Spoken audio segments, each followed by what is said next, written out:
In today's video, we will go through the events of 2019's mystery thriller Howling Village. Spoilers ahead, you have been warned. Make sure to give this video a thumbs up, comment on what your favorite part was, and subscribe to our channel for more. Yuma and Akina are a teenage couple. At the beginning of the movie, we see them in front of a telephone booth. It is precisely 2 o'clock. Just then, the telephone starts to ring. Akina receives the call, but no one speaks on the other end. The couple then enters the Inunaki Tunnel. Legends say that the Inunaki Tunnel leads to a village of the same name. Every night at 2, the telephone booth at the village entrance receives a call. Whoever picks up the phone has access to the village. But realistically, the village is non-existent. It is not mentioned in any maps of the city. To most people, it is just a made-up story. Yuma and Akina are here to check the theory. The tunnel is dark and cold. As they walk through it, Yuma films the place on his camera. At the end of it, they find writing that says that Japan's constitution does not apply from this point forward. Excitedly, Akina runs into the village. While exploring, the couple comes across a few houses. Akina needs to go to the bathroom, so she enters one of them. Yuma gives her privacy and continues exploring the place. Suddenly, he hears dogs howling and goes to check it. Inside a cage-like structure, Yuma finds the remains of a dog, but there are no real dogs in sight. Meanwhile, Akina tries to leave the bathroom only to find out that the door is locked. Someone starts banging on it from outside. Scared, Akina retreats towards the window. Through the window, many hands try to choke her. She screams in fear. Yuma runs to save her, but she has already come out of the house when he arrives. Akina is terrified and doesn't stop running even when she sees Yuma. The night finally ends, but it has a considerable impact on Akina. Dr. Kanaya is Yuma's elder sister. She is a psychologist, but most importantly, she is a medium who can see and sense spirits. That day at work, she is examining a little boy named Roitaro. He gets frightening nightmares every day. Roitaro tells Kanaya that he sees his mother every day. Just then, he says that she senses a spirit behind her. When Roitaro leaves, she sees him waving to his birth mother's spirit. When Kanaya returns home that day, Yuma tells her about their visit to Inuyaki Tunnel and Akina's weird behavior.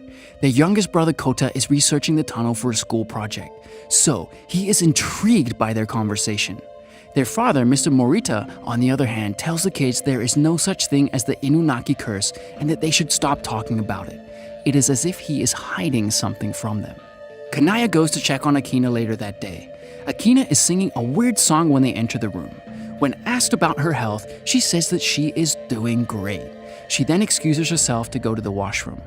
Sometime later, she commits suicide by jumping from a tower in front of Yuma. Yuma is in shock, but is sure that her death has something to do with their trip to the tunnel. The forensic report shows the cause of her death to be drowning. Dr. Yamanobe, who made the forensic report, keeps it a secret from her family, but talks to Mr. Morita about it. From their conversation, it is clear that they know something about the Inunaki village and its curse. Unknown to all this, Yuma and his friends go to the tunnel the next day with the intention of burning it. When he reaches there, he is surprised to see that the tunnel is already sealed. In fact, it has been closed for quite a while now. Yuma is confused as to where he and Akina went that day.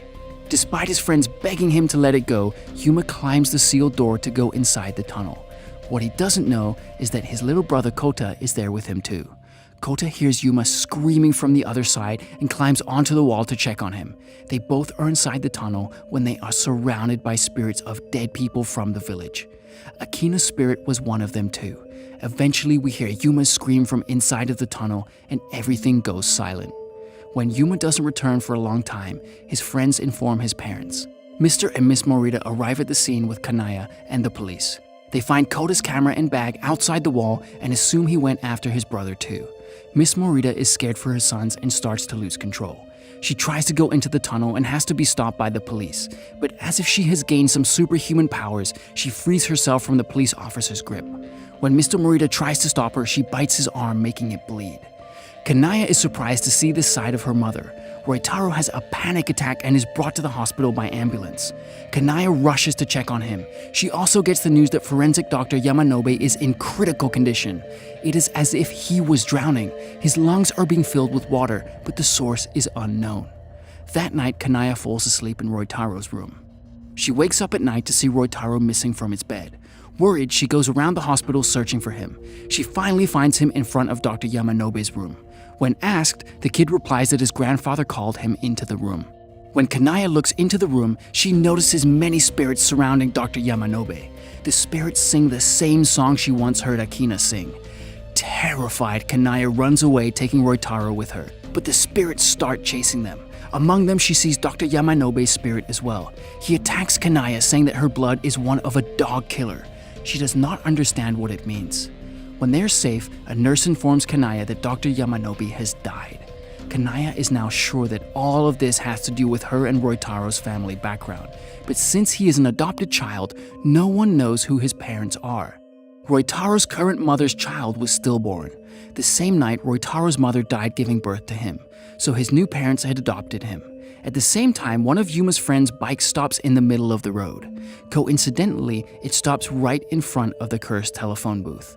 Since his phone stops working, the guy has no way out but to call someone from the telephone booth. He calls two of his friends for help, but when they arrive, he is nowhere to be found.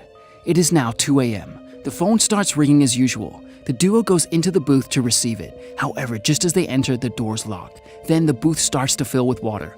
Outside, we see the same spirits singing the same song. They watch the boys drown and die inside the booth. After they die, the spirits take their spirit away with them. In the morning, we see all three friends' dead bodies inside the booth. Kanaya is sure that her father knows something about the village and its curse, so she confronts him about it. But he gives a vague answer about it being his bloodline's fault. Kanaya is not satisfied with the answer, so she goes to her grandparents to learn more about their bloodline and its relation to the Inunaki village. There, her grandfather tells her that her dead grandmother was also a psychic. She saw spirits like Kanaya does. Now she is sure that she gets her abilities from her grandmother. Finally, Kanaya asks him about the Inunaki village. Her grandfather is shocked to hear her. He tells her that the village existed years ago, but now is buried under the dam. At that time, the village was in a crisis, so many children were brought from the village to their town and left abandoned. Outside their home, she sees a man standing far away. She knows him because she has seen his spirit since her childhood. The man never seems to age, and his clothes are a bit outdated. However, this time Kanaya is in shock because she can hold him. Many questions rush through her mind. He introduces himself as Kenji and tells her that he knows about the village of Inunaki. He then proceeds to show her a video about the village. Inunaki used to be a village of happy people. They led a simple lifestyle and made their earnings by hunting wild dogs. They were known as dog killers. They were isolated from other towns until a group of people approached them. The group was from an electric company called Chikushi. At first, they approached the village posing as their allies, but their true intentions soon came to light. They wanted to build a dam over the village, so they abducted and forced the villagers to leave. They tortured them by burning their necks with iron rods. They beat the village's men and, more disgustingly, abducted the women and made them mate with wild dogs. In the end, they captured the whole village inside a cage and drowned them. A dam was built over their village.